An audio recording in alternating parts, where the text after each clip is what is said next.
जितने लोग इस दंगे से पीड़ित हैं वे सभी लोग आए और उन सभी लोगों को न्यायिक प्रक्रिया के तहत आप सभी लोगों को रिलीफ दिलवाया जाए। प्रशांत किशोर की जन सुराज पार्टी की ओर से दूसरी लिस्ट का ऐलान कर दिया गया है। इस लिस्ट में 65 कैंडिडेट्स हैं। इस लिस्ट में जिस नाम की चर्चा सबसे ज्यादा है वो है अभयकांत झा का। प्रशांत किशोर ने 74 साल की उम्र में अभयकांत झा को सियासी रण में उतारा है। क्या आप जानते हैं कि मुस्लिम समुदाय अभयकांत झा को अपना हीरो, अपना योद्धा मानता है। बिहार चुनाव को लेकर हमारे खास सीरीज बिहार के बबुआ में आज बात करेंगे जन सुराज पार्टी के उम्मीदवार अभयकांत झा के बारे में। मुस्लिम समुदाय के मसीहा। बिहार, खास तौर पर भागलपुर में अभयकांत झा एक जाना माना नाम है। मुस्लिम समुदाय की नजर में अभयकांत झा की उपाधि एक योद्धा की है। ऐसा इसीलिए क्योंकि भागलपुर दंगों के बाद अभयकांत झा ने मुस्लिम समुदाय की ओर से पैरवी की थी। बात 1989-90 की है जब भागलपुर में दंगे भड़क गए थे। बताया जाता है कि अभयकांत झा ने उस दौरान तकरीबन 850 से भी ज्यादा मुस्लिमों की तरफ से मुकदमे लड़े थे। बताया जाता है कि कुछ हिंदू संगठनों ने उन्हें मुसलमानों की मदद करने से मना भी किया था। सवाल उठे कि ब्राह्मण जाति से आने के बावजूद वो मुसलमानों के लिए क्यों लड़ रहे हैं। हालांकि अभयकांत झा ने उनकी एक बात न सुनी। उन्होंने न केवल मुस्लिम समुदाय के लिए आवाज उठाई बल्कि उन्हें न्याय भी दिलाया। मुसलमानों के रिहैबिलिटेशन यानी पुनर्वास में मदद। मुस्लिम समुदाय अभयकांत झा को अपना योद्धा केवल इसीलिए नहीं मानता क्योंकि उन्होंने मुसलमानों के पक्ष में आवाज उठाई, बल्कि इसीलिए भी क्योंकि अभयकांत झा ने सुनिश्चित किया कि दंगों के बाद बेघर हो चुके मुस्लिम समुदाय के परिवारों को राहत मिल सके।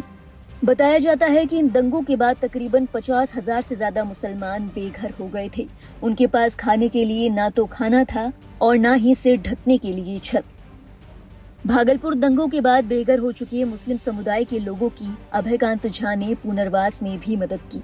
वो अभयकांत झा ही थे जिनकी वजह से बेघर हुए मुस्लिम समुदाय के लोगों को मुआवजा मिला। भागलपुर सिविल कोर्ट में वरिष्ठ वकील। अभयकांत झा सिविल कोर्ट भागलपुर के वरिष्ठ वकील हैं। वो भागलपुर बार एसोसिएशन के अध्यक्ष भी रह चुके हैं। 74 साल सियासत से दूरी। जन सुराज पार्टी ज्वाइन करने से पहले अभयकांत झा की पहचान समाज में एक वरिष्ठ वकील और सामाजिक कार्यकर्ता की ही रही।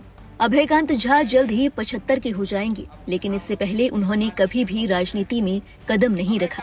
अभयकांत झा लंबे समय से सामाजिक कार्यों में सक्रिय रहे। जन सुराज पार्टी के district coordinator. Abhaykant Jha Bhagalpur Jan Suraaj party के डिस्ट्रिक्ट कोऑर्डिनेटर भी हैं। वे जिले की सभी चुनावी तैयारियों, बूथ स्तर के संगठन और उम्मीदवार चयन प्रक्रिया में अहम भूमिका निभा रहे हैं। गौरतलब है अभयकांत झा भले ही ब्राह्मण समुदाय से संबंध रखते हों, लेकिन उनकी पहचान कभी भी जातिगत दायरे तक सीमित नहीं रही। वे हमेशा से ही जनता के हित, न्याय और मानवीय मूल्यों के पक्षधर के रूप में जाने जाते रहे हैं। राजनीति से दूर रहने के बावजूद वे लगातार सामाजिक सेवा और शैक्षणिक गतिविधियों से जुड़े रहे। 1989 के भागलपुर दंगों के बाद उनकी पहचान और भी मजबूत हो गई। उन्होंने बिना किसी स्वार्थ के दंगा पीड़ितों की निःशुल्क कानूनी मदद की। इस साहसिक काम के लिए उन्हें समाज में और भी न्यायप्रिय और विश्वसनीय व्यक्ति की छवि दी। सोमवार को प्रेस कॉन्फ्रेंस में प्रशांत किशोर ने उनका परिचय देते हुए पार्टी में स्वागत किया। प्रशांत किशोर ने कहा कि भागलपुर दंगा सभ्य समाज पर धब्बा है और अब इसे धोने की जिम्मेदारी अभयकांत झा पर है। प्रशांत किशोर ने कहा कि जिन 850 मुस्लिम परिवारों को सरकार ने उनके हाल पर छोड़ दिया था, उन्हें न्याय दिलाने के लिए अभयकांत झा ने अपने आप को झोंक दिया। कहा कि पीड़ित मुसलमान परिवार मेरठ भाग रहे थे, लेकिन अभयकांत झा ने अपनी बुद्धि और विवेक से उनके पलायन को रोक दिया। मैं आपका परिचय कराना चाहता हूं भागलपुर के बड़े वकील अभयकांत झा जी का, जो करीब 74 साल की उम्र में जन सुराज से जुड़ रहे हैं। अब यहाँ वकील तो इस राज्य में बहुत हैं।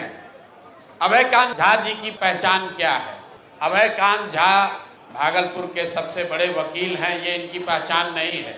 इनकी पहचान ये है कि बिहार के सामाजिक राजनीतिक जीवन में सबसे विध्वंसकारी जो भागलपुर के दंगे हुए, आप सभी लोग जिन्होंने भागलपुर दंगे के बारे में पढ़ा है, सुना है, उन दंगों में मुस्लिम समाज के जितने लोगों के साथ त्रासदी हुई, ये अभयकांत झा है जिन्होंने उन सारे मुस्लिम समाज के लोगों का केस करीब करीब निशुल्क लड़ा है। इस दौरान मीडिया के जरिए अभयकांत झा भी जनता से मुखातिब हुए। अपने भाषण में उन्होंने उस दौर का जिक्र छेड़ा जब भागलपुर में दंगे भड़क गए थे। अभयकांत झा ने अपनी बात रखते हुए जन सुराज पार्टी की जीत का भरोसा दिलाया। आज की तिथि मेरे जीवन की बहुत ही शुभ तिथि है, जो कि इतने खुशियों के साथ मुझे आप सभी लोगों के साथ सामने रूबरू होने का मौका मिला। आप लोगों को मैं एक जानकारी देना चाहता हूँ कि भागलपुर शहर जो 1989 और 90 का जो दौर था, ये बड़ा ही खराब दौर था। उस दौर में सांप्रदायिक दंगे हुए और मुझे इस बात से काफी कष्ट हुआ कि इस तरह का वातावरण या समाज में फूट की संभावना क्यों हो गई। मैंने अग्रणी भूमिका निभाते हुए और मैंने सभी लोगों को, सभी जाति के लोगों को, खासकर मुसलमान जो हमारे यहाँ बहुतायत में थे, उन सभी लोगों से रिक्वेस्ट किया और जाकर उनसे अनुरोध किया कि आप लोगों को जो कष्ट है, जितने लोग इस दंगे से पीड़ित हैं, वे सभी लोग आए और उन सभी लोगों को न्यायिक प्रक्रिया के तहत आप सभी लोगों को रिलीफ दिलवाया जाए।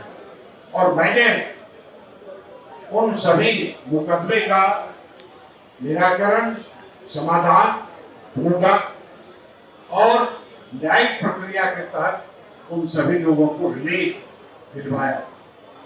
यह बात मैं अपने आप को यह कहकर बहुत ज्यादा अपने आप को आप लोगों के सामने नहीं रखना चाहता हूं, लेकिन मैं ये बात आपको कह देना चाहता हूं कि अगर आपकी सोच अगर सही है तो समाज के लोग उससे लाभान्वित होते रहते हैं।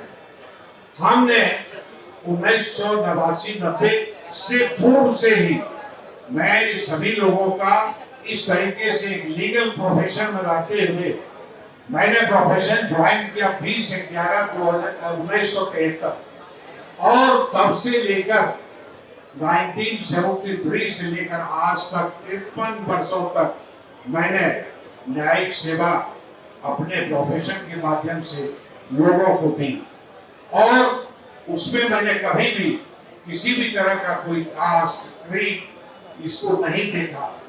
मैंने सिर्फ ये देखा कि जो लोग पीड़ित हैं उसे अनुतोष कैसे मिले और वो मैंने दिलाने का काम किया और वह प्रक्रिया जो मेरी मनोवृत्ति है वो आज तक हम निभाते चले आ रहे हैं लगातार।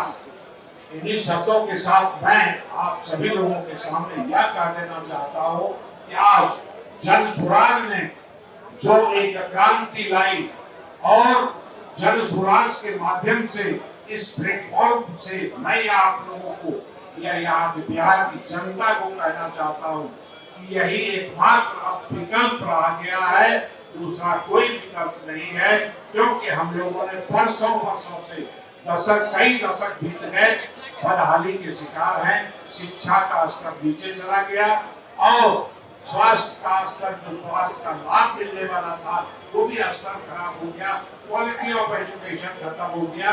इसलिए उसे दोहराने की जरूरत नहीं है। हम जन स्वराज की तरफ से आज इस मंच से इस बात का आह्वान आप सभी लोगों से, बिहार की जनता से करते हैं कि उन सभी खामियों को दूर करने का हर संभव प्रयास करेंगे। धन्यवाद।